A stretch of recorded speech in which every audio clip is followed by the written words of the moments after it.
समझ गया इसके सुसाइड करने के पीछे मेरी गलती नहीं थी बल्कि इन लड़कों की थी जिन लोगों ने उसे हैरेस किया था। फिर वो जूही के पास जाते हुए बोलता है क्या तुम ठीक हो, मगर जूही उसे देखकर डरने लगती है। ये देखकर वो सोचता है आखिर ये मुझे अवॉइड क्यों कर रही है और ये ऐसे मुझे क्यों देख रही है। तभी उसे याद आता है कैसे हमारी जब फर्स्ट मीटिंग हुई थी तब इसने अपना पूरा सामान गिरा दिया था। तब मैंने उसे गुस्से में कहा था तुम गेट के पास क्या कर रही हो, जल्दी से साइड हो जाओ। ये सुनकर जूही बोलती है मुझे माफ करना, तुम यहाँ से जा सकते हो। ये सुनकर निम वहाँ से जाने लगता है और सोचता है ये कितनी क्लमसी है। और हमारी सेकंड मीटिंग तब हुई थी जब मैं अपने दोस्तों से बात कर रहा था और वो अपने डेस्क पर चुपचाप बैठी थी। ये देखकर नीम अपने दोस्तों से पूछता है ये अकेले क्यों बैठी रहती है, क्या इसका कोई दोस्त नहीं है। तब उसका दोस्त बताता है ये कुछ ज्यादा फेमस नहीं है इसलिए हमेशा अकेली रहती है। इसका फेस देखकर लोग अपने आप को उदास फील करने लगते हैं इसलिए कोई भी इसका दोस्त नहीं बनता। ये सब सुनकर नीम कहता है मैं इसे देखकर बहुत ज्यादा इरिटेट हो रहा हूँ। अब हमें नीम को जूही को धक्का देते हुए दिखाया जाता है। वो जूही को परेशान सिर्फ अपने टाइम पास के लिए कर रहा था। फिर उसके कुछ दोस्त जूही को पकड़ लेते हैं जहाँ वो बार बार उनसे माफी मांग रही थी, मगर नीम उसे एक चाटा मारने के बाद वहाँ से जाने लगता है। फिर उसे देखते हुए पैथेटिक बोलता है। अब वो ये सब याद करने के बाद समझ जाता है कि वो बाकियों से अलग नहीं है बल्कि उनसे भी ज्यादा बेकार इंसान है और इसके सुसाइड करने के पीछे मेरा भी हाथ था। फिर वो जूही के पास जाने लगता है जिससे जूही डरने लगती है। तब नीम उससे माफी मांगते हुए कहता है तुम्हारे हाथों पर जो चोट लगी है उसके लिए मुझे माफ करना।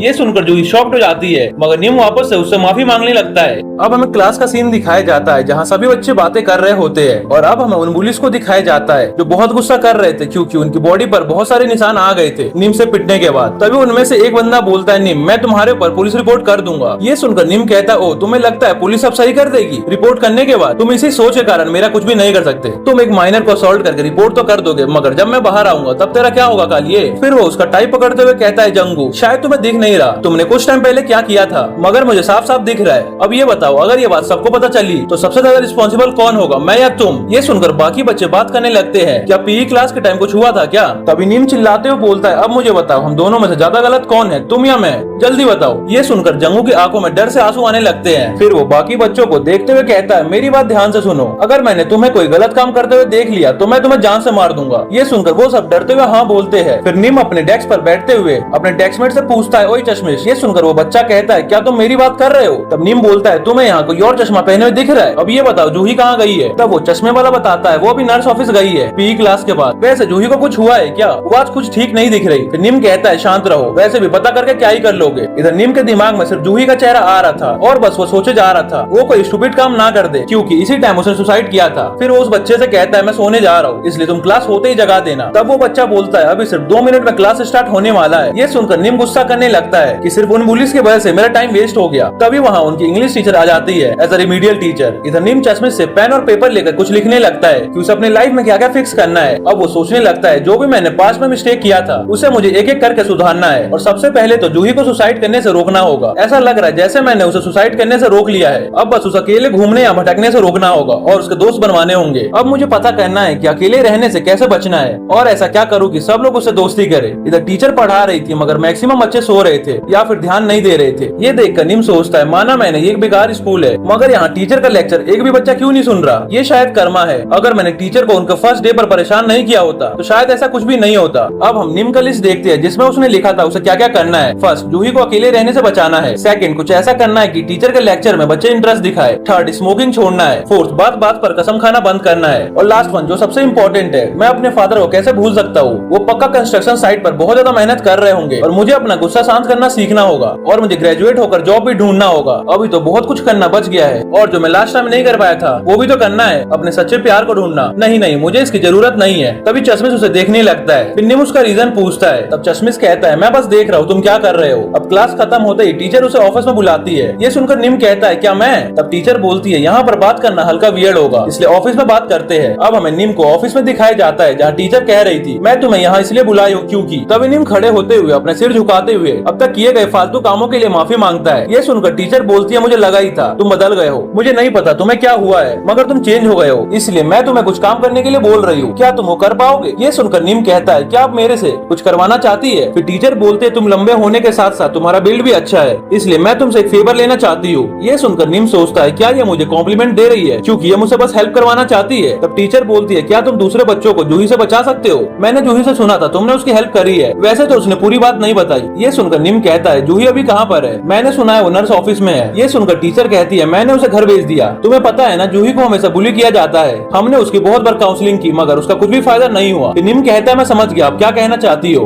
मगर आप ये काम मेरे जैसे गैंगस्टर को देने को तैयार है। ये सुनकर टीचर टीचर हैरान होते हुए बोलती है, तुम ऐसा पहले थे मगर अब तुम चेंज होने की कोशिश कर रहे हो। ये सुनकर निम सोचता है, सब कह रहे थे मैं पागल हो गया हूँ, मगर सिर्फ यही टीचर मेरा एफर्ट नोटिस कर पाई, शायद इसीलिए टीचर को ज्यादा वैल्यू दिया जाता है।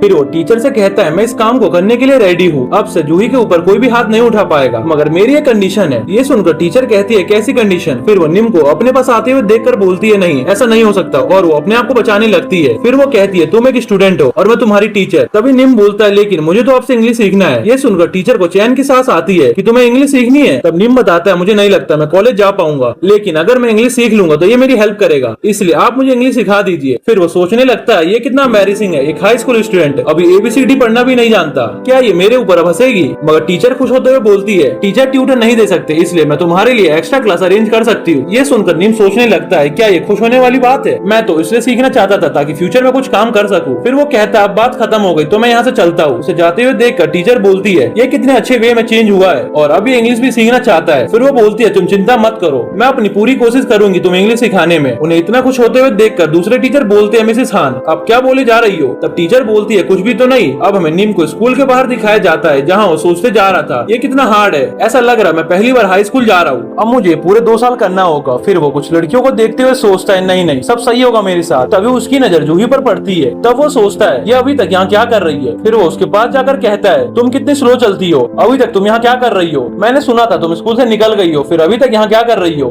तब जूही बोलती है, मुझे घर जल्दी नहीं जाना। फिर निम पूछता है, क्या तुम्हारी मम तुम्हें मारती है? वैसे जो भी हो, कल से तुम स्कूल स्किप मत करना और रेगुलर स्कूल आना, मैं तुम्हें अफसर सिखाऊंगा बुली होने से कैसे बचे, और अगर फिर भी तुम्हें कोई परेशान करेगा तो मुझे आकर बताना। ये सुनकर जूही बोलती है, मगर अचानक से क्यों? ये सुनकर निम उसके पास जाते हुए बोलता है, क्या तुम पूछ रही हो, जो तुम्हें हमेशा बुली करता था अब तुम्हारी हेल्प क्यों कर रहा है? तुम सही कह रही हो, मैं एक बेकार इंसान हूँ जो हर किसी को परेशान करता था। फिर वो जैसे अपना हाथ आगे करता है, जूही डरने लगती है, मगर निम उसके सिर पर हाथ रखते हुए बोलता है, मैं आपसे एक अच्छी लाइफ जीने वाला हूँ। ये सुनकर जूही उसे थैंक्स बोलती है। तब निम अचानक से उसके बालों को इधर उधर करते हुए बोलता है, तुम मुझे थैंक्स क्यों कह रही हो? इस टाइम तो तुम्हें गुस्सा होना चाहिए। तब जूही सॉरी कहने लगती है। ये सुनकर निम वहाँ से जाते हुए कहता है, जो भी हो मैं यहाँ से पहले जा रहा हूँ। फिर वो रुकते हुए उसे घर जल्दी जाने को कहता है और जाते हुए सोचने लगता है, ये कितनी स्टूपिड है, मुझे अभी भी थैंक्स बोल रही है। तभी वहाँ एंजल आकर बोलते हैं, निम तुम उस छोटी बच्ची के साथ क्या कर रहे थे? तुम ज्यादा इन्वॉल्व होने की कोशिश मत करना, तुम्हारी सिर्फ छोटी सी मिस्टेक थी, इसलिए मैं तुम्हारे ऊपर हमेशा नजर रखूंगी। इधर निम अपने ही ख्यालों में डूबा हुआ था कि देखा जाए तो घर पर अभी कुछ भी अच्छा खाने के लिए नहीं होगा। अब निम घर जाकर वही लिस्ट देख रहा था और सोचता है, मैं जूही और टीचर वाले प्रॉब्लम में धीरे धीरे काम करूंगा, मगर मेन प्रॉब्लम ये है कि मैं ग्रेजुएशन के बाद क्या करने वाला हूँ। अगर मैंने इंग्लिश सीख भी लिया तो एक हाई स्कूलर ग्रेजुएट होकर क्या करेगा? क्या मुझे किसी फैक्ट्री में कोई जॉब ढूंढना चाहिए? देखा जाए तो ये भी 1995 है, मतलब कुछ सालों में आईएमएफ बहुत तेजी से आगे बढ़ेगा। इसका मतलब क्राइसिस पर आईएमएफ के स्टॉक गिर जाएंगे, तब मैं बहुत सारे इसके स्टॉक्स खरीद लूंगा, फिर आने वाले कुछ सालों में करोड़पति बन जाऊंगा। लगता है मैं बहुत ज्यादा स्मार्ट हूँ। नहीं नहीं, मैं एक अच्छा मेथड जानता हूँ, मगर मुझे कुछ चीज परेशान कर रही है। तभी उसे एंजल की बात याद आती है, जहाँ वो बोल रही थी, मैं देखना चाहती हूँ तुम अपने सेकंड चांस में कितना अच्छा काम करते हो। फिर वो सोचता है, एंजल ने मुझे ऐसा कुछ बोला था, इसका मतलब अगर मैं कोई भी गलती करूंगा तो मुझे हेल में भेज दिया जाएगा, मगर मुझे अभी पैसे चाहिए ताकि मैं स्टॉक खरीद सकूं। अभी बहुत ज्यादा लेट हो चुका है, लेकिन मैं सब स्टार्ट करने के लिए रेडी हूँ। फिर वो रामेन बनाकर जल्दी से खाते हुए कहता है, बहुत दिन हो गए खुद से बनाकर खाए हुए। तभी वहाँ उसके फादर आकर कहते हैं, तुम आज जल्दी आ गए, कहीं तुमने कोई क्लास स्किप तो नहीं किया? उन्हें देखकर निम की आंखों में एक अलग ही चमक दिखाई दे रही थी। अब हमें पास का सीन दिखाया जाता है जहाँ वो जेल में था। तभी एक गार्ड आकर कहता है, तुमसे कोई मिलने आया है। जब वो जाकर देखता है तब वो उसके फादर होते हैं। उन्हें देखते ही निम को बहुत ज्यादा गुस्सा आने लगता है। फिर वो वहाँ से जाने लगता है। ये देखकर उसके फादर चिल्लाते रह जाते हैं, युंग निम रुको, मुझे तुमसे कुछ बात करनी है। ये सुनकर निम कहता है, मुझे आपसे बात नहीं करनी, इसलिए आप यहाँ मत आया करो और अपना चेहरा मुझे कभी मत दिखाना। आप अपने आप को फादर बोलते हैं, जबकि आपके पास एक भी रुपए नहीं है अपने बेटे को जेल से निकालने के लिए। ये सुनकर उसके फादर के आंखों में आंसू आ जाते हैं। फिर वो वहीं पर रोने लगते हैं। ये देखकर निम सोचता है, ये आपके लिए बेटर ऑप्शन है, आप अपने क्रिमिनल बेटे को भूल जाइए और अपने आप पर ध्यान दीजिए। फिर कुछ दिनों बाद निम को पुलिस बताते हैं कि उसके फादर की डेथ हो गई है, ज्यादा स्ट्रेस लेने की वजह से। तुम्हें सिर्फ डिग्री की पड़ी थी, इसलिए उनके डेथ के बहुत टाइम के बाद लोगों को पता चला कि वो मर चुके हैं। ये सब सुनकर निम अकेले जेल में बैठकर रोए जा रहा था। अब हमें प्रेजेंट का सीन दिखाया जाता है, जहाँ उसके फादर कह रहे थे, तुम अपने फादर के आने के बाद भी ग्रीट नहीं कर रहे, मगर तुम यहाँ पर खड़े क्यों हो? फिर निम कहता है, मैंने कुछ रामेन बनाया है, इसलिए आप हाथ मुंह धोकर खाने के लिए आ जाइए। तब उसके फादर बोलते हैं, क्या कोई ओकेजन है क्या, या फिर तुमने फिर से कुछ किया है? इस बात पर निम एम्बैरस होकर कहता है, मैं तो बस एक अच्छा बेटा बेटा बनने की कोशिश कर रहा था। जल्दी से आप फ्रेश हो जाइए, नहीं तो नूडल्स ठंडे हो जाएंगे। फिर उसके फादर सोचते हैं ये ऐसा क्यों कर रहा है, क्या ये मुझे प्राउड फील करवाना चाहता है। इधर नीम रोते हुए सोचता है ये कितना एम्बैरेसिंग है, अभी कुछ देर पहले ही मेरा दिल बहुत भारी सा फील हो रहा था। अब हमें उसके फादर और उसे खाना खाते हुए दिखाया जाता है, जहाँ नीम सोचने लगता है जब मैं छोटा था तब मैं इस इंसान को पसंद नहीं करता था जिसे फादर कहते हैं, वैसे मेरे लिए नेचुरल था। आखिर कौन अल्कोहलिक फादर को पसंद करेगा। इसमें कोई भी शक नहीं है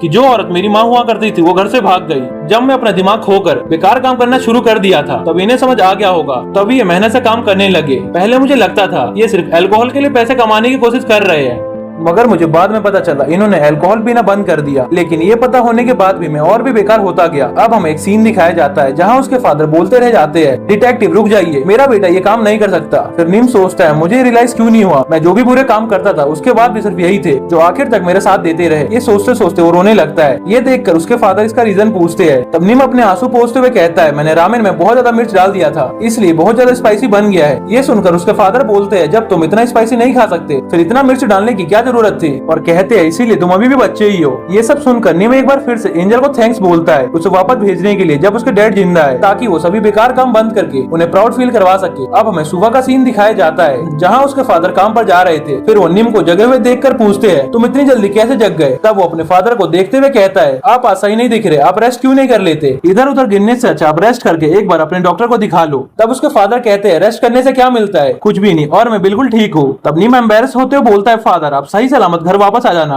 आपको ज्यादा काम करने की जरूरत नहीं है। ये सुनकर उसके फादर बोलते हैं तुम्हें मेरी चिंता करने की जरूरत नहीं है और स्कूल जाकर मजे करो। फिर वो वहाँ से चले जाते हैं। नीम ऊपर देखते हुए कहता है एंजल मैं इसमें कुछ भी नहीं कर सकता, मुझे नहीं पता तुम इसे कैसे देखोगे, मगर मैं अपने फादर को हल्का आराम देना चाहता हूँ ताकि वो हल्का कंफर्टेबल लाइफ जी सके, और इसके लिए मुझे कुछ ट्रिक्स का यूज करना पड़ेगा ताकि मैं अगर हेल में भी जाऊँ तो बिना किसी रिग्रेट के शांति से जा सकूँ। अब हमें नीम को स्कूल जाते हुए दिखाया जाता है जहाँ उसे बहुत ज्यादा आलस आ रहा था। फिर वो सोचता है सुबह सुबह स्कूल जाने में मेरी मौत आ रही है, अब मैं पूरे 2 साल स्कूल कैसे जा पाऊंगा। तभी उसकी नजर गली वाले गुंडे जोंग पर पड़ती है, जिसे देखकर निम कहता है तुम इतनी सुबह गली में क्या कर रहे हो। ये सुनकर जोंग चिढ़ते हुए बोलता है तुम्हें उससे क्या। फिर निम उसकी तरफ हाथ करते हुए बोलता है तुमने क्या बोला, अभी तक तुमने अपना लेसन नहीं सीखा। फिर वो हंसते हुए बोलता है तुम्हें क्या लगा मैं तुम्हें मारने वाला हूँ, तुम कितने डरपोक हो। फिर वो सीरियस होते हुए कहता है तुम्हारे जैसा इंसान कभी गैंगस्टर नहीं बन सकते, इसलिए फालतू काम छोड़कर कोई ढंग का जॉब ढूंढ लो। फिर वो जाते हुए उन्हें अपने सेंस में आकर ढंग का काम करने को कहता है। ये सुनकर जोंग पीछे से चिल्लाता है मैं तुम्हें मार दूंगा, मगर निम को इससे कोई भी फर्क नहीं पड़ता और वो अपने ही धुन में होता है। अब हमें क्लास का सीन दिखाया जाता है जहाँ नीम सोचता है मुझे लगा आज मैं जल्दी स्कूल आया हूँ, मगर ऐसा लगता है मेरे से पहले ही बाकी बच्चे आ गए हैं, लगता है आज मैं पहली बार स्कूल जल्दी आया हूँ। तभी उसकी नजर जूही पर पड़ती है। उसे देखते हुए वो चश्मिश को कहता है तुम कुछ देर के लिए जूही के सीट से स्विच कर लो। अब हमें जूही को उसके डेस्क के पास दिखाया जाता है जहाँ वो उसे बुलाने का रीजन पूछती है। तब नीम उसे उसके बगल वाले सीट पर बैठने को कहता है। ये सुनकर वो बैठ जाती है। फिर वो जूही को अलग अलग एंगल से देखने लगता है और सोचता है अगर इसे अकेले रहने से बचाना है तो इसका अपीयरेंस चेंज करना होगा, मगर ये तो पहले से सुंदर दिखती है और प्रीटी गर्ल्स तो पहले से पॉपुलर होती है जहाँ भी जाती है। फिर वो कहता है जूही क्या तुम्हारी आंखें खराब है। फिर उसका चश्मा निकाल देता है। ये देखकर जूही अपने ग्लासेस वापस मांगती है क्योंकि वो बहुत ज्यादा एम्बेरस फील कर रही थी। इधर नीम उसे देखते ही रह जाता है। उसे पता चल गया था ग्लासेस के बिना प्रीटी दिखती है। फिर वो कहता है तुम चश्मे के बिना ज्यादा सुंदर दिखती हो। फिर वो अपनी उंगलियां दिखाते हुए कहता है बताओ ये कितने हैं। तब जूही कहती है मुझे नहीं पता क्योंकि मुझे ब्लर दिख रहा है। तब नीम उसकी बात काटते हुए कहता है अब मुझे समझ आ गया ये सब गलती इस दादी माँ जैसे दिखने वाले चश्मे की है, इसी की वजह से तुम नर्ड दिखती हो। फिर वो उसे कहता है अब से तुम ये ग्लासेस मत पहनना। फिर जूही कहती है मगर मुझे इसके बिना बोर्ड नहीं दिखता। तब नीम कहता अगर ये तुमने वापस पहना तो मैं तुम्हें मार दूंगा,